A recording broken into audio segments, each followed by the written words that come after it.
back to MJF Interior Design Studio, and today I'm going to show you how we transform this 19 square meter unit into every student's dream lodging. Let's go!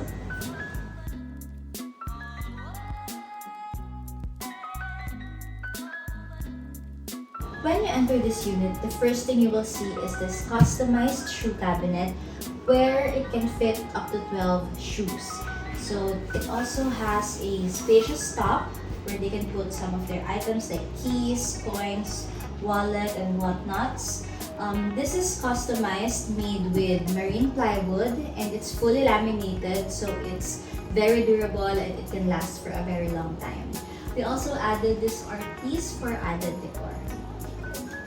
Next up is the kitchen. We know students can be very busy with their schoolworks, so what we did here is we wanted to provide them all of the things they needed when they cook. So in here, there will be an induction cooker, a ring chute so the smell won't fly around the room, and we also provided them a washing machine so they can wash their uniforms or clothes easily. And on this side, we also added a pull-out wire rack cabinet so they can put their plates, pots, and pans. Since we have a very limited space, we also added this overhead cabinets where they can put a lot of their items like extra plates, extra pots and pans. It can also serve as their pantry. This one is a storage as well, and this one. It's very nice, and it's also laminated, made from marine plywood. This side is for the refrigerator, and we're gonna provide them microwave as well. The top part is for another storage, since I know students can buy a lot of items, so we already provided them more storage. Even though the students are staying into a home away from home, we wanted to provide them an adequate storage for their clothes, uniforms, and other personal items. So what we did here is we provided them this custom-made wardrobe with a lot of storage spaces for their hand clothes, folded clothes, and also some personal items.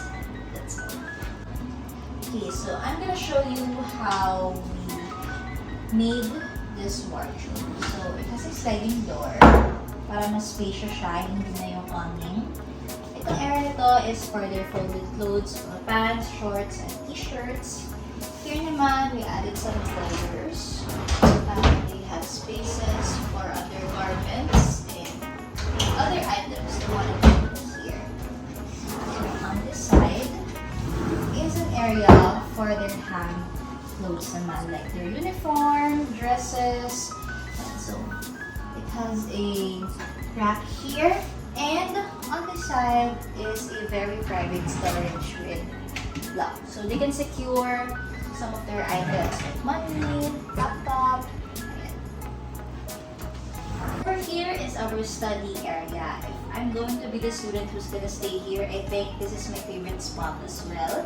So here we provided them a very spacious study area for them with metal storage cabinets. Yan, isa sila. We also provided them these study lamps and this file compartments where they can put some of their paperwork, homeworks, assignments, even books and magazines. And also, we provided them this office chair for comfortable sitting para mas ganahan sila mag-aral, no? And on this side, we provided this mirror. So why did we put this mirror? That is to create an illusion that the space is actually bigger kasi it reflects the adjacent wall. So other than that, we also have storage cabinets for them, very spacious to put their books, other items. And so each students will have this and this cabinet for them. After a long day of studying at school and here at the unit, we wanted to provide our students a very comfortable space to sleep with. So here, we added this custom-made bed frame.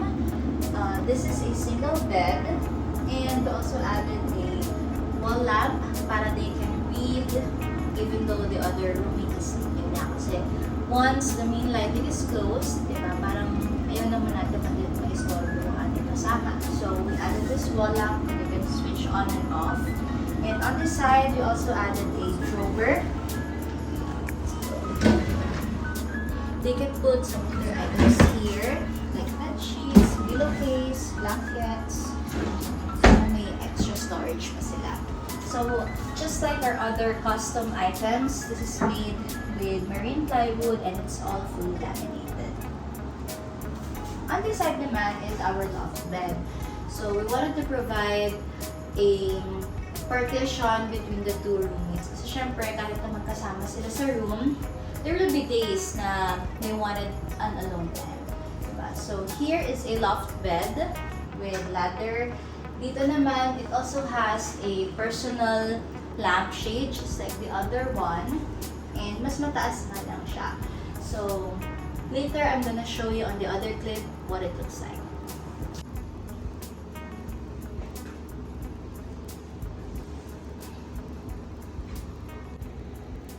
Let's go to the bathroom.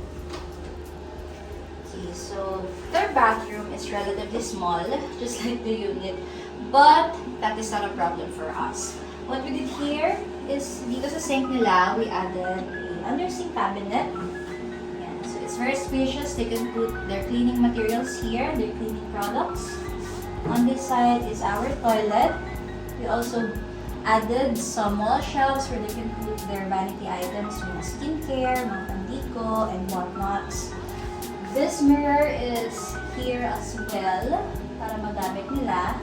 And on the side is a shower curtain. Dito natin makita yung ating shower area.